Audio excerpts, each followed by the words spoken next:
You only need one chicken soup recipe, and this is it.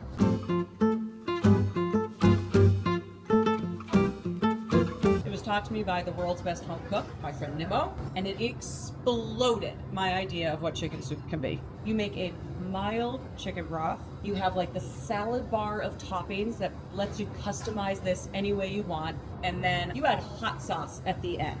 This makes a chicken soup that you will remember. We're going to start by making broth while we make our soup. You don't need to make the broth in advance.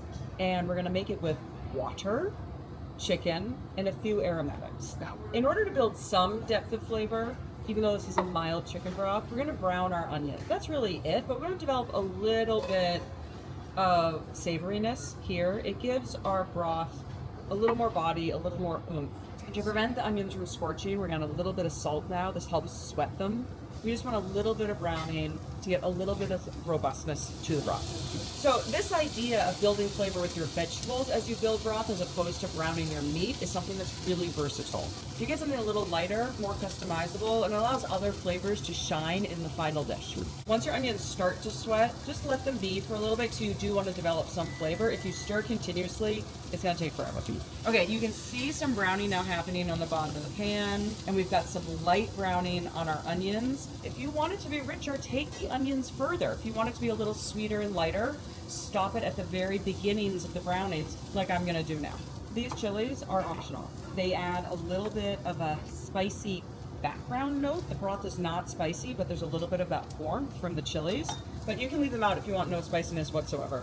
Then we're adding our cilantro stems. We've saved the leaves for later. They're going to add a nice sort of citrusy flavor. A couple plum tomatoes, some whole garlic. And the water from the tomatoes is immediately going to slow down the cooking because, again, remember, when water comes out of something, it cools down a pan.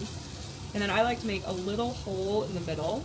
I add a little extra oil, and now I add in my spices. So it's 4 teaspoons of coriander, which is the same thing as cilantro, so we're sort of layering in that citrusy flavor. And then you add in 2 teaspoons of cardamom. This was totally eye-opening for me when Nimco made the soup with me, is the amount of cardamom. I was nervous because cardamom's really floral, but with all of the coriander, with the chicken, it just gives this beauty. I mean, I don't know another word to describe it, but a beauty to the broth. Now I'm gonna add in water. You can make this with broth, but why would you? It's beautiful with water. Water's more convenient. You don't have to worry about buying that extra ingredient. And then we add in our chicken. This will be our chicken or our chicken soup. You can use bone and skin on chicken thighs. If you prefer dark meat, we're using chicken breasts. It's just really important that you use bone and skin on. The fat from the skin and the gelatin that's going to develop from the chicken bones are really important to create some body in the broth. You don't want a thin chicken broth. We're gonna bring this to a boil, and then we're gonna cover it and cook it until the chicken is cooked through to about 160. Takes around 30 minutes. And while we do that, we're gonna make our sauces. This is the key customization level of this soup. It's the magic. It's the part I love. I cannot wait to teach these to you. So the first one is a green chili sauce. This is like 5-alarm spicy. I'll show you how you can make changes to make it less spicy. But I like it 5-alarm spicy. You just need a little dab, and then you have salsa for the rest of the week. You can use this way beyond the soup. You can use it in tacos, you can use it on rice, you can use it drizzled on steaks. It's great on fish. We just need a tiny bit for each bowl because it's very spicy. Why is it spicy? It has 5 serranos in it. One way to make this less spicy is to seed your serranos. You want to remove the membranes, which is where the spice is, and the seeds for bitterness if you want, but it's the membranes where the spice is. Again, I'm leaving them in. And just give them a rough chop. Okay, we also want 1 tomato. Again, just chop it. 2 garlic cloves. And then our next to last ingredient is lime juice. You want about 3 tablespoons. For a fresh hot sauce, you want sweetness, acidity, spice, sourness, and salt. We make these salsas a little bit salty to help balance the final dish. So this is 3/4 of a teaspoon of salt. We're just gonna blend it up. I like to leave a little texture, but you can make it as smooth as you like. But I think a little texture is nice. It's spicy. If it is way too spicy for you after you've blended it, you can amend spicy food with sweetness. So you could put in a half teaspoon of sugar and re-blend it, and you'll temper the spiciness. If you don't want to make your own hot sauce, you can use this stuff. Hot sauce number 2, because the soup has 2 hot sauces. We're making a dried chili hot sauce. This is worth making. This berbere sauce is so good. It takes very little time to make. You learn some great cooking skills, and you're going to want to slather this on all of your food. So what we want to do first is pickle a little red onion. Yet again, 3 tablespoons of lime juice. Then we want to add in just a little salt to help these pickle. And we set this aside. So berbere spice blend has many more spices than we're using. We're making an abbreviated version. Just turn the heat on. It's important not to let the pan heat up too quickly. And we're going to add in all of our spices, which are coriander, cayenne, ginger, smoked paprika, and then there was a little cardamom, which is nice because there was both cardamom and coriander in our broth, and now we have it in the berbere. Brown spices burn really quickly, so I do stir them almost constantly. So I can already smell it. I'm just gonna look for that aroma to change to something that smells more toasty. You probably noticed a little glint in my eye when I started talking about this hot sauce in particular, because it involved me getting to talk to you about spices. Learning how to cook with spices is the easiest way to become a better cook overnight.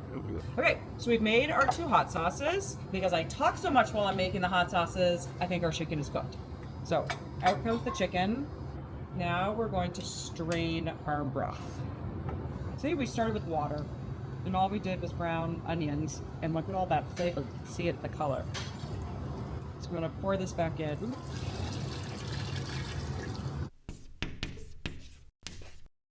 Now, while this strains and our chicken cools, we get to work with those raw vegetables I was talking about. You can really choose whatever vegetables you like to have in your soup. I like color, so purple cabbage is awesome, but arugula is great, or baby spinach if you want something more minerally. Cabbage is going to give you the color, but also a little bit of bitterness. If you've got people who don't like spicy, so they're not going to use the hot sauces, and maybe you left the serranos out of the broth, you can choose something peppery that is not spicy, that will do the same work as a chili pepper. This is more of the same plum tomato we put in the broth, and these are the cilantro leaves we use the stem. Or lime, it's very similar ingredient list, we're just using it in different ways. And now we can go check on our chicken and see if it's ready for the soup. So you want to remove the skin, and you want to remove the bones. I just do this whole process with my hands. I like shredded chicken pieces, so I shred usually with my fingers. You can use 2 forks. This shredding of the chicken takes a few minutes. This is probably the most labor-intensive step of this chicken soup. So we're gonna put this back in the broth. Sometimes I decide that the amount of chicken on the chicken breast is too much for the chicken soup. I'm gonna leave some of this aside for a sandwich tomorrow. What you do wanna do is heat this back up. All right, now we get to build bowls of soup. I'm gonna show you 2 ways to do it so you understand how amazingly flexible this is. Put a little rice on the bottom, some broth in, some chicken, and okay, now if you like really crunchy veg, you just add it all to the top. And you stir it in, and it just barely wilts. So some cilantro, some fresh tomato, a little radish, and that color I love, a little cabbage, and then this person loves spicy and crunchy, so they get a little of the green, and they get a little of the red. And I always put them off to the side, because then you get to stir them in and watch the broth change color. Just gets this beautiful red color. So this is for people who love crunchy. All the vegetables go in at the end. Now, someone who wants something a little smoother, a little milder, we get our scoop of rice. Then you get your chicken, no broth yet. You put in the vegetables that need a little wilting. So we put in the heartier cabbage, we put in a little tomato, and you pour the broth right over the vegetables that you want to wilt a little bit. So they're gonna soften a little more than the crunchy bowl. And then everyone wants a little crunchy. They get some radishes, they get some fresh cilantro, and maybe this person wants only mild spice. So we're just gonna give them the berbere. Maybe they want a little extra lime juice. So that's 2 ways you can present the chicken soup. There's so many other ways. I just put it all on the table and let people build their own bowls in their own order of operation and have fun. It is the salad bar of chicken soups.